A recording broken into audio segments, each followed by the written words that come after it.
feel free to pause, mute, and skim through the PowerPoint slides.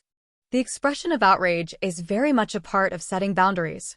YouTube responded to public pressure by deleting Logan Paul's video. The Apple of Discord reminded me that Beyoncé had one of the best videos of all time.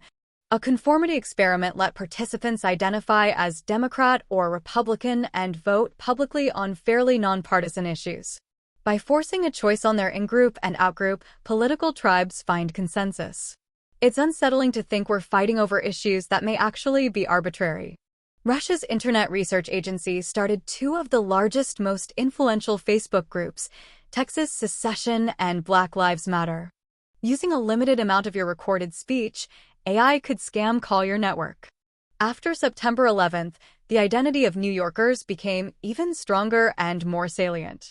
Outrage and contempt at outgroups who threaten our identity, gratitude toward our in-group signaling its value. We feel called to defend or condemn them. Unlike food, money points or social affirmation don't hit a satiation threshold. People who make these linkages are literally calling out the importance of the old trauma and reminding others that they are still feeling sensitive and that these feelings matter. And Bob are in a relationship. And comments on something that Bob is wearing, saying it makes him look silly. Bob, having been teased as a kid, responds by going quiet and emotionally pulling away. Anne, who had an ex-boyfriend whose emotional distance presaged their breakup, protects herself by being terse with Bob. Bob, who now thinks that and is doubling down on her cruel behavior, pulls away even more.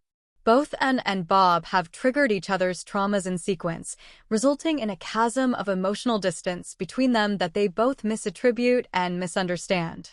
CBT emphasizes feeling an emotion without attaching judgments, which allows the emotion to pass through our system like a visitor and be released.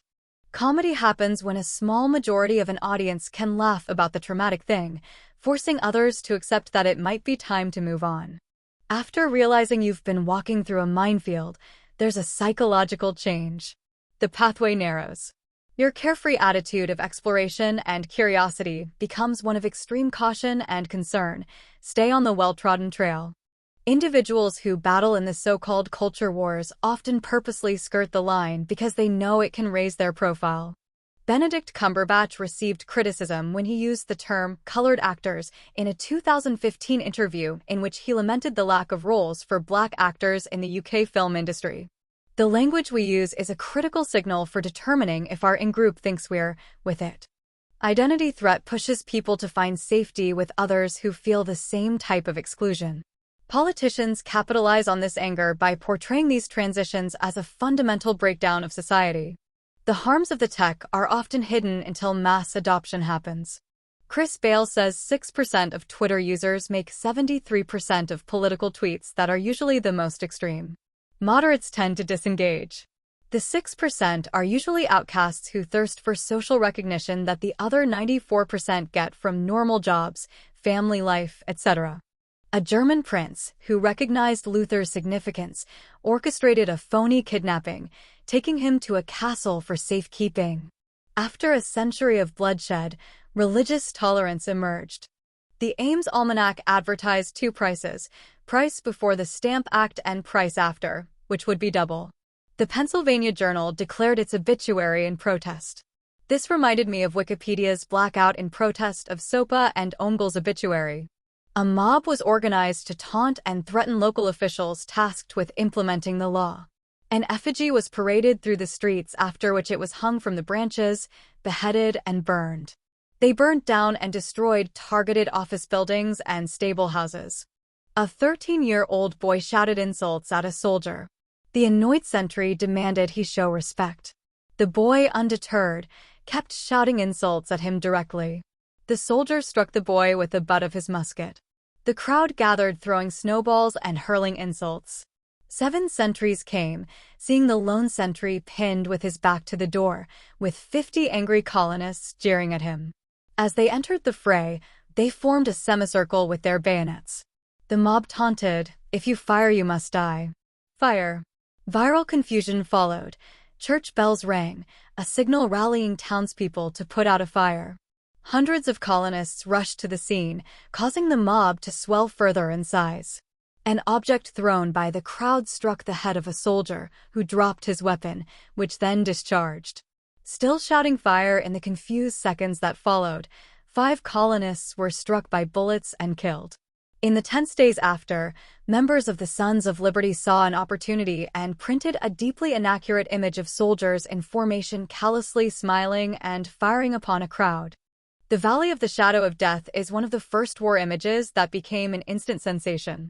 The photographer likely moved cannonballs from one part of the road to another to make the shot more dramatic. At his height, American priest Charles Coughlin reached 1/3 of American households.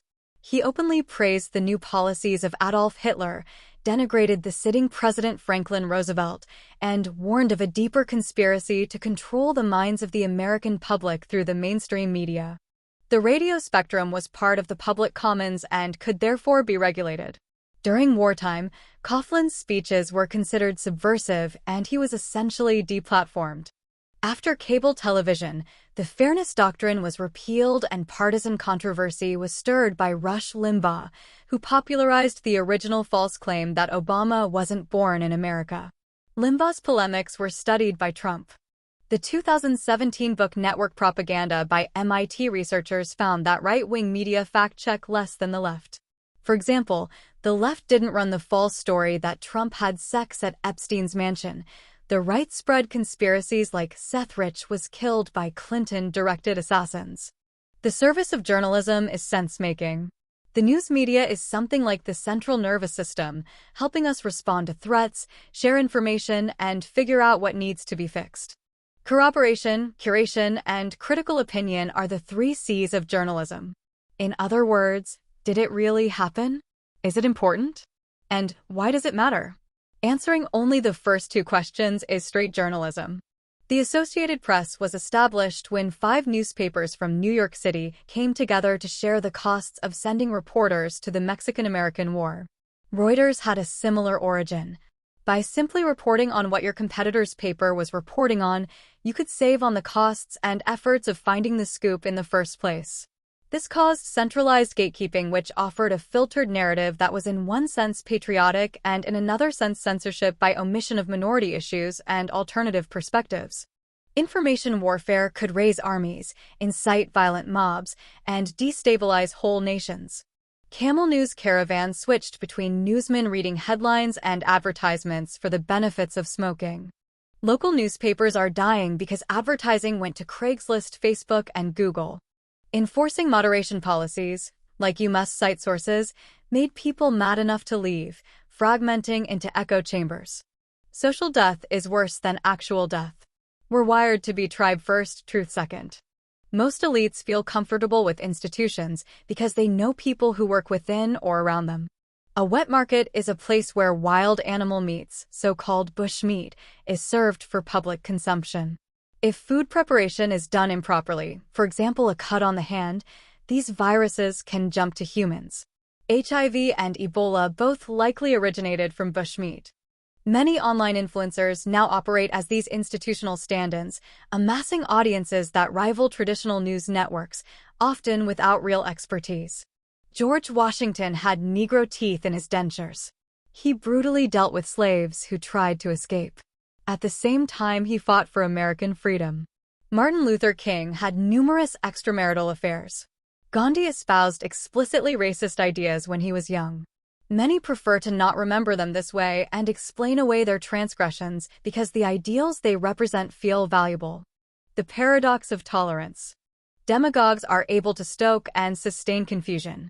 Steve Bannon said, "The real opposition is the media. And the way to deal with them is to flood the zone with shit." Political scientist Karen Stenner showed that roughly 18 to 20% of the population is predisposed to authoritarianism. A growing number of Americans are willing to support an authoritarian government as long as it shares their politics. In the months leading up to the Civil War, fear festered in Southern living rooms and legislative chambers. Newspapers reported that the newly elected president held a hatred of the South and its institutions that would cause him to use his power to destroy our country, and that his vice president was part black. After the 2016 election, 1 in 6 Americans lost a friend due to opinions expressed online. The Great Unfriending. Social media let the external narrative overpower the personal narrative. Rather than focus on group identity, try to see people as individuals with autobiographies. The author essentially says don't hate the player, hate the game. Channel outrage into systemic change. Two solutions are authorities stepping in or emergence of trust between good actors.